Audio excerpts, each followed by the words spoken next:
What is up, YouTube? It's Kingfisher745, and Ant Week continues. This time with Marvel Heroes. Marvel Heroes is a free-to-play game, and even though I hate to make this comparison, just for the sake of a quick explanation, it's similar to Diablo. There's certainly a lot more to it, but this is going to be an Ant-Man video, not a review. I definitely want to make a review and do more Marvel Heroes videos, but that's going to depend on all of you. If you like it and want to see more, then just let me know. Hit that thumbs up and or leave a comment. But as you saw, Ant-Man was the very first hero on our list, and now we're checking him out for the very first time. He looks pretty cool in game, but let's go ahead and get a close-up. Alright, so here's one of our costumes, but we do have one additional look. From what I know, the other version is a movie costume, so it's going to look just like the official theatrical Ant-Man. Costumes in this game are pretty awesome because not only do they provide a visual difference, you can put different stat increases and something called costume cores, but that'll be for a future video. First of all, we're currently using the AntMan Scott Lang Avengers Now costume. Our alternate is the AntMan Scott Lang movie costume, so here you see that in close-up detail. But of course, this game is about much more than costumes. So we'll take a brief look at some of his skill highlights, and then we'll check him out in action. Now, characters in this game have three different, we'll call them trees. And first for Ant-Man is Particle Brawling. In this tree we find different size manipulating strikes. This includes really cool moves like Bouncing Bullet, which can have Ant-Man ricocheting from enemy to enemy. And then one of my personal favorites, the Inch High Goodbye. This attack is pretty awesome and it goes well with Fistful of Ants, which we'll check out later. This tree also has his signature move, Bigfoot Sighting. So you're going to grow to titanic proportions and then basically step on your enemies. Most characters have their own signature move, and they're always fantastic. Usually you unlock them around level 30, and you can get to that level in honestly only around an hour, especially with a boost. Now for Ant-Man's second skill tree, it's labeled Equipment, and right away we see an awesome ability called Friends in Low Places. It says summons 10,000 ants, so that's pretty epic. It's also one of the abilities that you'll begin the game with. Then another really cool movement ability is called Faithful Steed, and you'll shrink down and ride your trusty flying ant. Then as far as his third skill tree, we're going to have different insect constructs. First of which you begin with, and that's Red Hots. Basically, you'll summon fire ants. I couldn't imagine that being fun for your enemies. Next we have Fistful of Ants, which causes a giant fist of ants to rise from the ground. This is another great attack. After that, there are different waves and walls of ants that we are able to summon as well. Oh, and did I mention his ultimate move is called the Ant Nadem? Yeah, that's right. The Ant Nadem. He definitely sounds like a lot of fun to use, and he should be pretty tough. So let's go ahead and check him out first in the Raft, which is pretty much where you'll begin the story. And by the way, the story mode has been completely revamped, so you can actually level all the way to 60 in the story alone. And they've consolidated the three different difficulties into one mode, so you'll get all the rewards just from one run through. By the way, this is just bits and pieces of the Raft. And that's because I didn't want to stick in one place for the whole video. Plus, as we play we level up and we get new powers. So it's going to be much more interesting to see us once we have more skills unlocked. If you're interested in seeing a full run through of the story mode, I happen to have Dr. Doom at level 1, and he's ready for such an occasion. Now we do have an experience boost currently on Ant-Man, so he is going to level quicker. And we don't necessarily have a build in mind, so we're going to wing it at least at first. Don't worry though, you get extra builds and you can reset the skills, so you're not stuck once you place your points. For now, I decided to go with Bouncing Bullet and upgrade it because it sounded like a lot of fun, and it's an AoE attack that bounces from enemy to enemy. It may not be in my final build, but part of the fun of this game is trying out different heroes and seeing which abilities you like the best. Your Ant-Man may end up completely different from someone else's, and I think that only adds to the fun of this game. Now I've included this part because it's going to be the very first boss you face in the story, and that's the Living Laser. For this one we're going to call in our team up Spider-Woman. Now that may have been a poor decision because he ends up getting dropped right away.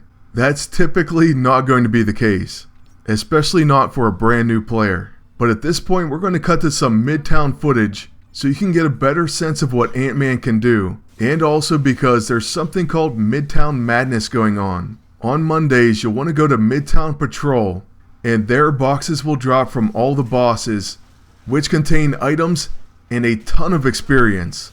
I find that on Mondays you can level your character to an extremely high point. In fact, if you were dedicated enough, you could go from 1 to 60, and that's max level. First of all though, let me say these few caveats. It does take a little bit of time to load this game because Midtown has so much going on, so there is going to be some lag. Plus you can turn down other heroes' effects, and that should help you out. 2, I have to run around like crazy because my Ant-Man is really squishy. He has no gear, and that's my own fault, because I currently have it set to be destroyed. If you haven't played this game, that may be confusing to you. But basically you can set different items to be destroyed, and they'll boost your pet. So I did that for another character and his pet.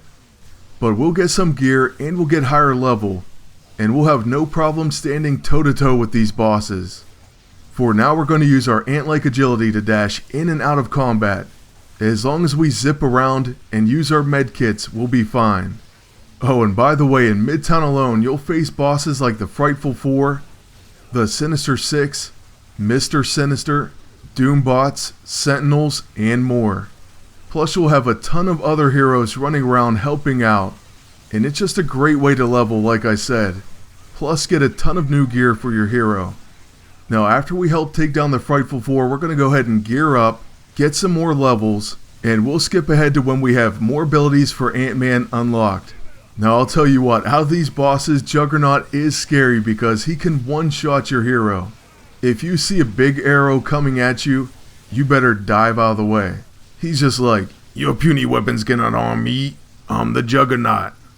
Oh, and I do have a level 60 Juggernaut, who I should maybe get into character for and make a full video of. That could be entertaining. The Juggernaut actually has an elbow drop. No joke.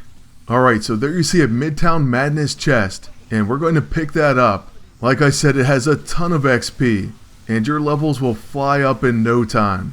1 of 4 bosses are down and we're working on Juggernaut. You can see our ant swarms going everywhere.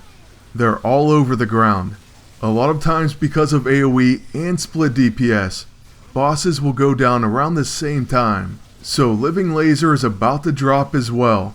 And then the Wizard, who I can't take seriously because I think of the Wizard from Aqua Teen Hunger Force. And with this guy's demise, that's going to be the end of the Frightful Four.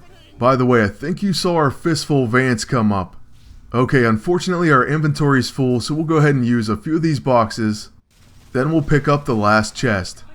Unfortunately, my inventory is really full right now, and I need to get rid of a few items. Well, more than a few. Then you know what, we're actually going to go over and fight Man-Ape. Then we'll jump ahead to when we have a few more abilities unlocked. In Midtown, especially at lower levels, you do end up out-leveling the zone that you're in. So enemies become weaker and weaker to you. This can be a good thing when you're going after chests, but you can always go and rezone. Then when you do that, you're put into a higher bracket. So I mean, it all works out. The game is very well put together. There's not too much bad that I would say about it. Even though we are higher level and pretty tough, we do have to watch getting surrounded by too many enemies at once. So we kind of pull Man-Ape out of all that danger. Then we'll start calling our ants. Ant-Man, like many characters, is definitely good at evading. And there you can easily see our Fistful Vance once again. Then we just go right in, and I pretty much just hold in my left mouse button while using our Fistful Vance and making sure we're swarming our enemies. Man-Ape, I have to say, went down extremely easy. And at this point, we're power leveling up and gearing up as well. Alright, so following our leveling again, thanks to those chests, we're still debating which new abilities to put our remaining points in. We could get Tiny Takedown, but I do believe we're going to boost Inch High Goodbye, and of course Fistful Vance. Oh, and another really cool thing is it looks like one of our gear pieces actually gave us our Faithful Steed. See, you'll get boosts to all of your abilities or random abilities depending on which gear pieces you put on. They all have bonuses, and the rarer they are, the better the bonuses. Now, I don't know about you, but I have to see the Faithful Steed in action. So we put it on our bar, and now we're going to take it out for a spin. And check it out. Let's zoom in on it. We shrink down, and we're riding a flying ant. That's one of the coolest movement abilities in the game, and there are a lot of cool movement abilities. So that's actually saying a lot. And now, believe it or not, at the end of this video, within 1 hour of playing, we actually got to over level 30. So we're going to check out his signature move, and then we'll start to wrap this one up. Now, Ant-Man's signature move is called Bigfoot Sighting, and it's pretty epic. We also have a lot of really cool abilities unlocked by this point, at only level 30. Well, 31 in this case. Our Inch High Goodbye and Fistful Vance ends up being a great combo, and it's a lot of fun to string that together. Then we also have this tidal wave of ants that we can unleash after we get 10,000 out, or all those little red bubbles. But here it is, our signature move, Bigfoot Sighting, and that's a pretty epic signature move.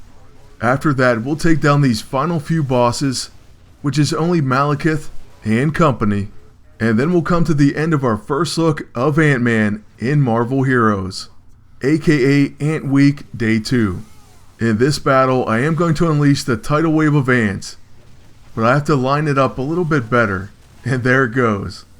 So you see it just pushes forward, and then it dissipates at a certain point. But it's a pretty cool move, and it actually does a lot of damage, at least in my opinion.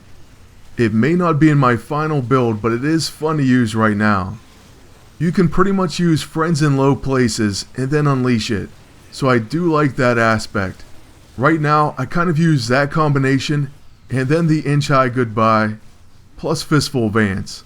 I'll probably finish off Ant-Man to level 60 next Monday, so if you want me to take a look at him then, I can definitely do that. Just let me know in the comment section below. But as for this one, that's going to be all. So I'd like to thank you all for watching, and ask you to please like, comment, and subscribe. Then until next time, good luck, and take care.